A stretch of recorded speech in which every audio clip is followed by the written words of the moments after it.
Troglodyte warning. Today I want to go over a interview with a documentarian, Josh Peters, who covered Lily Phillips' crazy stunt of sleeping with 101 men.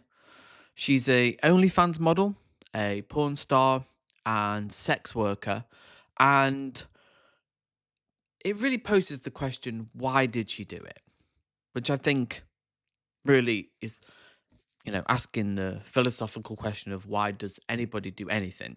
And her answers are interesting, but I think maybe there's something deeper there that obviously, how do we express anybody's motivation?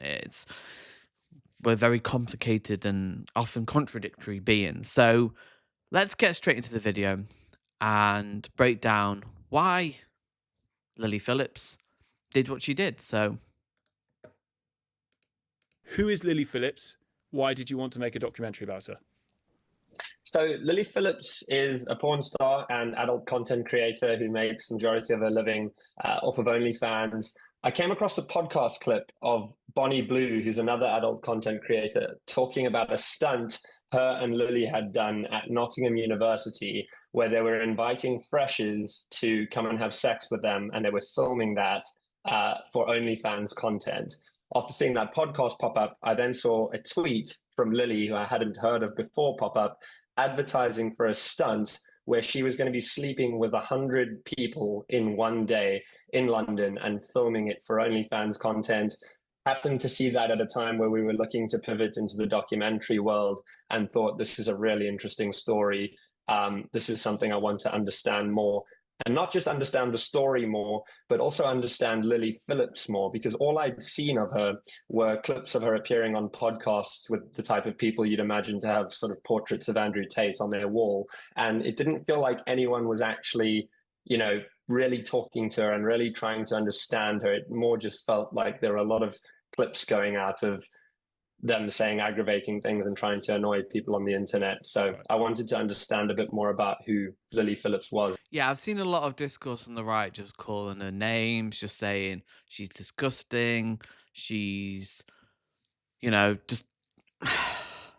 And I understand people's, to an extent, hostility to this woman, but she's doing a job. And I think my point is sex work is a job like any other. I'm sorry, like Hollywood, you become a celebrity, you get a certain amount of money. On some level, you're selling a part of yourself. And I think that's true of any work, any labor. There's going to be some level of loss to the self. And I think that would be my point, is that everybody does this. Like, you go out to work 40 hours a week. For a lot of people, I think a third of people who work actively hate their job. I think another third kind of just sail through it. They go through the motions and, they just do it for the paycheck. And then another third actively kind of enjoy their work. So you've got a majority that either hate the work or kind of just go through the motions. And this is the discussion I'd want to have, is like, OnlyFans now is an economic option for a lot of women and also men, but predominantly women. And she's playing a blinder in terms of the promotion here, because this stunt, and it is a stunt, it's a promotional stunt to promote her OnlyFans. I'm sure it's done amazingly well in terms of her numbers, and that's obvious. But there's deeper psychological thing, and I think people do have genuine concerns. There's a lot of name calling and a lot of kind of dismissive words about this woman, but also I think there is genuine concern about the trauma, about the psychological element, and I think that is legitimate. But why do people do this? That's the most interesting question, I think, and it's not easy. There's no easy answers here. As a person.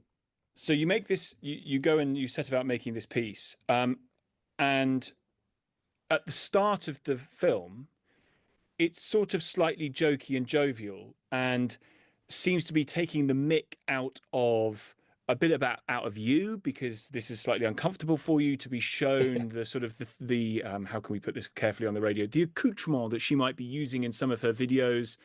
This is out of your comfort zone, and it's all quite light and jokey. And you know, this is an empowered businesswoman making choices, her own choices about her own body. And if men Yeah. want to pay 600 quid to see pictures of her feet or another part of her body, and she's willing to do that, go for it. Yeah, absolutely. I mean, I was really impressed by just how switched on she was. She's definitely business minded. She's lovely, smart, ambitious. And that's almost what makes her so interesting because you're talking to this person and all of a sudden she goes, oh, yeah, and then I'm going to be sleeping with 100 guys in a couple of weeks' time. And you just think, well, hold on a second. Is this, is this the same person? Mm. The documentary then takes a different tone, or the tone of it changes as the story Yeah. develops of actually this isn't a hoax to get some play online or to get her name recognized or to create buzz. This, she is really going to sleep with 100 men in a day. And you have this very odd scene where you're standing outside the Airbnb that she's using to host this event, and you yourself, I think, say, God, I sort of wish this was a hoax. I wish this wasn't Yeah. actually happening. Talk us through that. Well, it all felt quite surreal in the lead up to it. And, as many times as someone tells you they're going to sleep with 100 men in a single day, it's such a big number that I don't think you can actually fully understand what that means. And after entering that Airbnb and seeing the sort of guys start queuing up and seeing this thing actually about to happen in real life, I think it was only then the actual reality of it started to dawn on me. It felt like it was starting to dawn on Lily too. And it was just something that was quite shocking for me personally. It wasn't something I was used to, and it did make me feel rather uncomfortable. Do you think, from what you knew of her and your conversations with her about her business and what she was doing with her life, that she too was nervous, apprehensive, unsure, and had gone from this, great content creator, whatever you think about the content itself, businesswoman, savvy, mature, in charge, to something else? It's so hard to say because no one will know the true answer to that except Yeah. for Lily herself. But it certainly felt like on that day, for one of the first times, I saw someone who seemed a bit more vulnerable, a bit more nervous, and not so sure of what they were doing compared to the person I'd been speaking to in all the lead up of the documentary. In the lead up, it was, oh, this is my fantasy. I'm not worried at all. It's going to be amazing. But I could definitely sense a bit more tension and a bit more apprehension on the day itself. Because the big question that I think everyone is asking is, why on earth did she do this? And again, she knows the real answer. But Yeah. from what you show in the documentary, or at least you sort of allude to, is money isn't necessarily the answer, because she's making a packet from OnlyFans, right? I mean, she's got to be making millions. Yeah. She's making a huge amount of money. And strangely, it didn't feel to me like she was massively money motivated. She's obviously a very successful person, but she wasn't flashy. I didn't get to her house and see designer handbags and expensive jewelry lying all over the place. She's quite conservative, I think, with how she spends her money. To me, it felt like either A, what she says, this is her fantasy and this is something she really enjoys, or B, I think she has a desire to be notable and to be well known. She spoke a lot about how cool it would be to hold the world record for sleeping with over 994 guys in a day, making it 1,000 that's what she wants to do next. So she spoke a lot about that. Wouldn't that be cool to hold a world record? But it really didn't feel like to me that her actions are entirely money motivated. It's an open-ended. I think that's the question, isn't it? I mean, it could be that simple. Like, someone could be like, yeah, this is cool. This is a good idea. It's a good concept. She's, working a job. She's looking for a way to promote this. She did the stunt with Nottingham University. Now she's thinking, how can I up the ante? And there's a lot of discourse saying she's broken. These kind of people, there's something wrong with them in a way. Because I think a lot of conservatives see sex as this sacred, transcendental, profane thing that is only for a couple And the fact that she's kind of commodifying herself, which we do every day, every one of us. But in this way, it's kind of an unacceptable thing. It's like, and she, I think, did probably have quite a negative experience. There was an element of that that's probably quite negative for her. And that begs the question then of, okay, she didn't do anything illegal.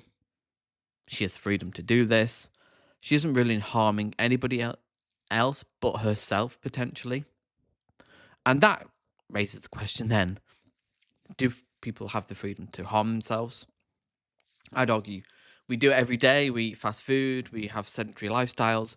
We kind of undermine our own health in many ways. And I think that's part of the human condition. We have that self destructive side in all of us. And I don't like the idea that somehow, oh, she's a broken woman. Like, she didn't get the love from her dad, per se. Or I think maybe it is just as simple as like, she thought she's a sex worker. She thought it's a cool idea. She kind of got in over her head, maybe, and realized, obviously, afterwards, because there is that emotional response of obviously, like, it's a pretty intense thing to do. And apparently she wants to do 1,000 men, which I'm not sure is going to happen. And that's wild. I mean, 100 is a lot, but 1,000 is absolutely wild to me. And I kind of hope she doesn't do it. I think maybe it's give her the kind of confidence to go, actually, just continue what I'm doing. I don't need to do these big stunts. And yeah, it's a wild thing to talk about. There's so many angles you can come at it, like the nature of desire. How do we know what we really want? Like, we all want things, but do we really know? And um yeah, I think it's a very human story of trying to push the boundaries, but also in an economic situation where it incentivizes you to kind of do this behavior like a crazy stunt. She's kind of gained some kind of notoriety by doing this. So in some ways she's won, but also I think maybe in some ways she's also lost. So it's complicated. Question that is left hanging, I think, at the end of the doc, which is, do you really believe her when she says, "This is my fantasy. This is what I want to do. I get enjoyment out of this," when she sleeps with 100 guys in 24 hours?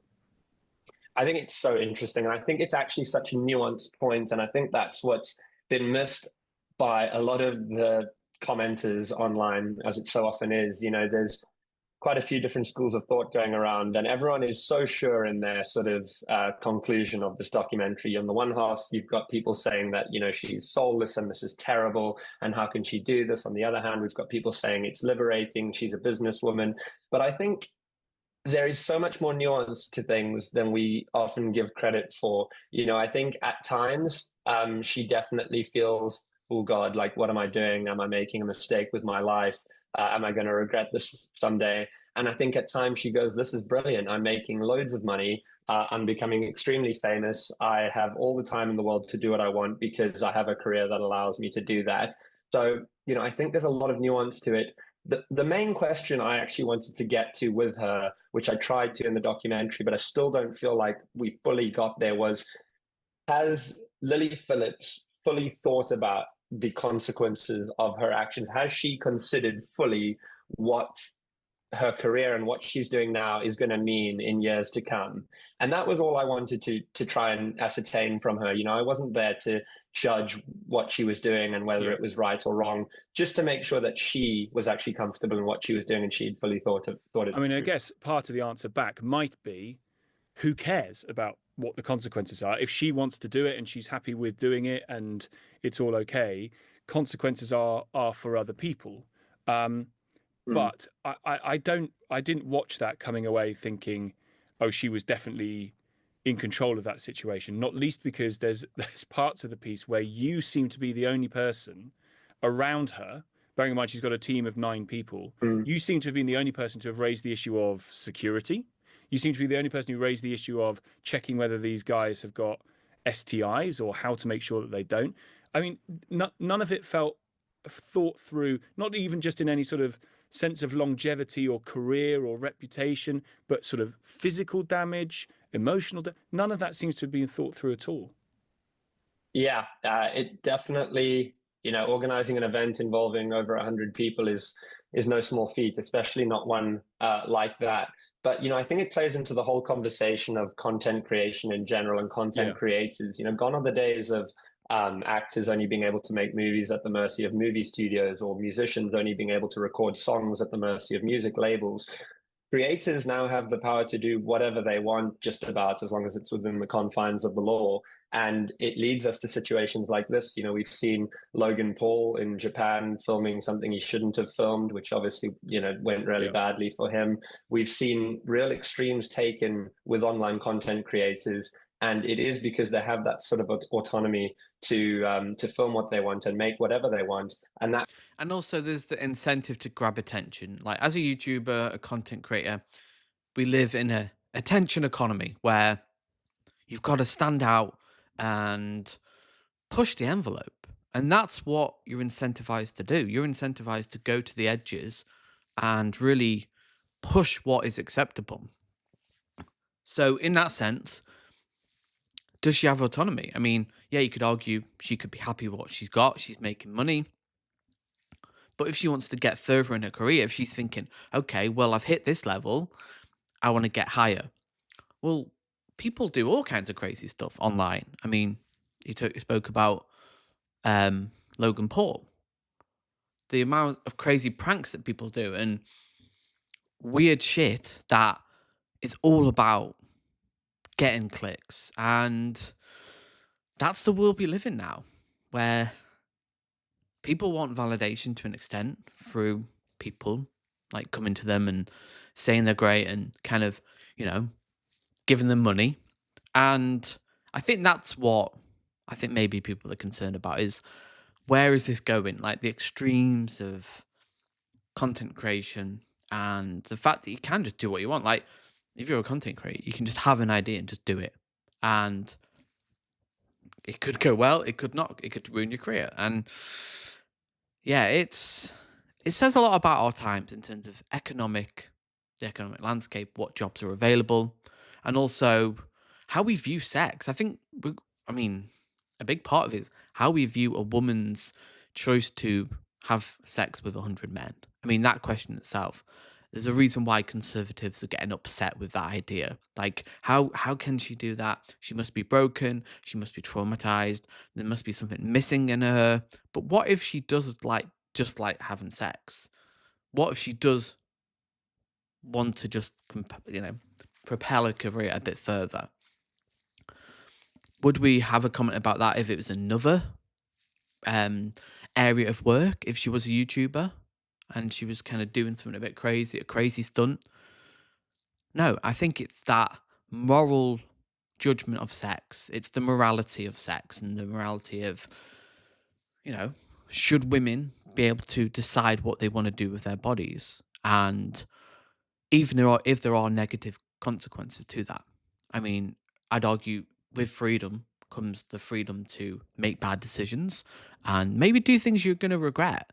So, yeah, it's really complicated. I'm kind of conflicted, and I think most people are. If you come down on one end or the other, like, oh, she's purely empowered or she's just an evil whore, I think you're both right. I think I'm kind of in the middle where I respect her for doing it, but also,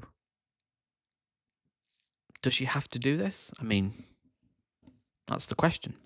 That culture seems to be coming across now to OnlyFans, and we're seeing creators getting creative in order to make themselves more notable and ultimately, generate more revenue. And what's it a search for? It's a search for money. It's a search for possibly fame. It's a search for relevance, isn't it? Really? I think so. I think probably, all of the above. I think she's an ambitious person. I think this is the career she's chosen and she wants to be the best at it. And what did you think of her team?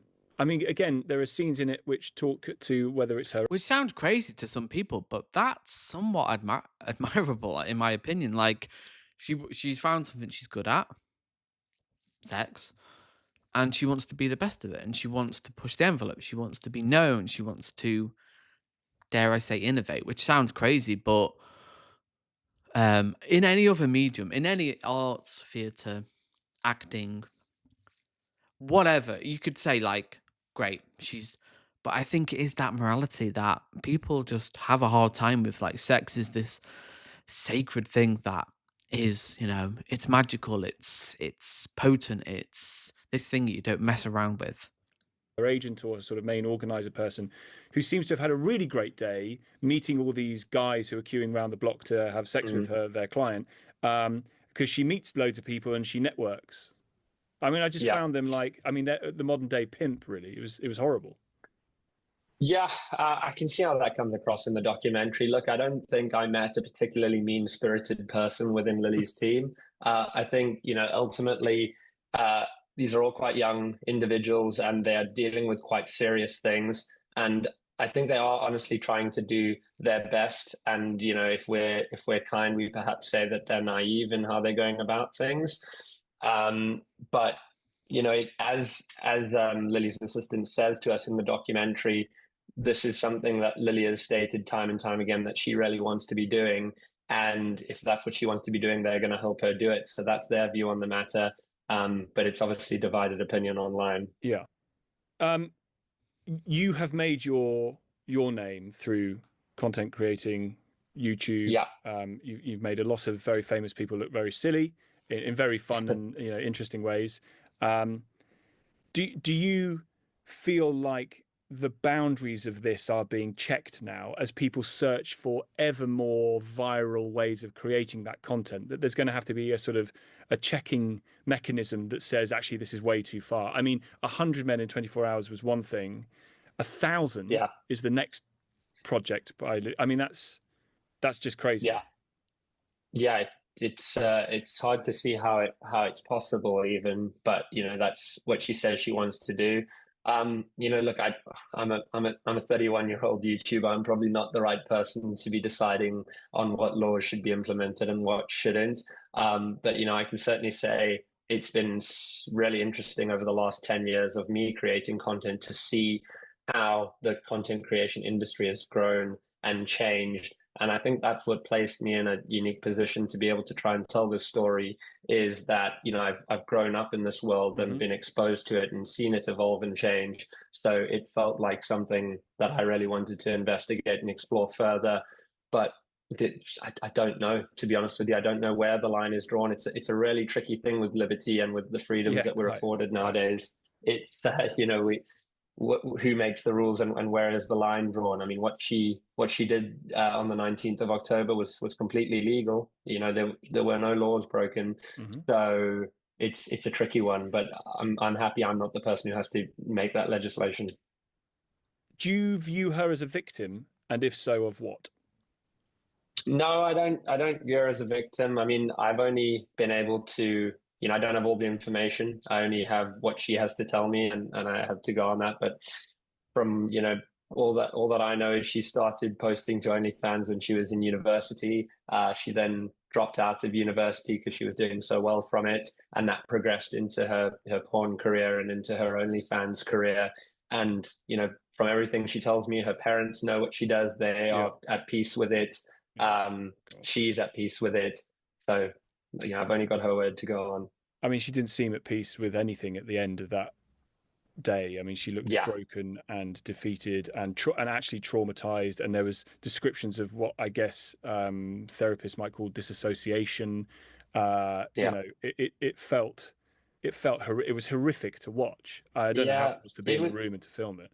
Yeah, it was very upsetting, to be honest with you. I mean, I'd got It's to know dark. Lily a bit, Yeah. obvious. It was, I got to know Lily a bit throughout the duration of making this documentary, and she really is such a lovely, smart, talented, incredible person to be around. Someone who really just sees the best in people and is truly a lovely person. So to see her so upset at the end of it all, was definitely upsetting for me. As I said in the documentary, whether that was just her overwhelmed by what was obviously an extremely tiring and overwhelming day, or whether that was, a little look into the toll that this kind of work can take on people.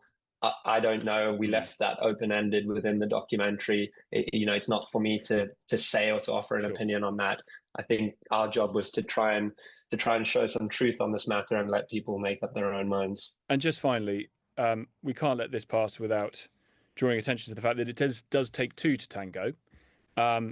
And you can't have sex with 100 men in a day if 100 men don't turn up. Yeah. And you speak to some of the men that turned up. I mean, some people flew in from parts of Europe to do this. Yeah. Well, I mean, what do you make of them? I mean, Yeah, I'd been thinking about that a lot in the lead up to the day itself. What are these guys going to be like? Who are these men? I had this sort of demonic figure in my mind. But I think the thing that surprised me the most on the day was that it was just like walking down the street. You had men from all walks of life, all kinds of ages, and all different demographics. And I think what was actually so surprising about it was there was nothing really to distinguish any men from any normal person that you'd see walking down the street. And I think that's something that's interesting, that while there's so much condemnation for this online, the facts of the matter are there were some normal everyday looking people there, and those are the people that are among us and live amongst us. Obviously they're never going to be public about the fact that they're doing this, but I find it interesting that amongst all this condemnation, there were people there who you would imagine are probably condemning the act themselves, even though they were quite. actually there.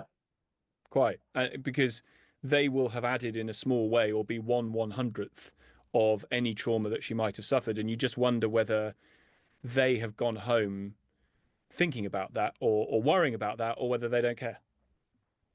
Yeah, I mean, it was hard to say. Some of the guys said, they just thought, oh, might as well, why not? Another guy said he'd been a fan of hers since she started OnlyFans, and he'd actually flown in from Switzerland for the day itself.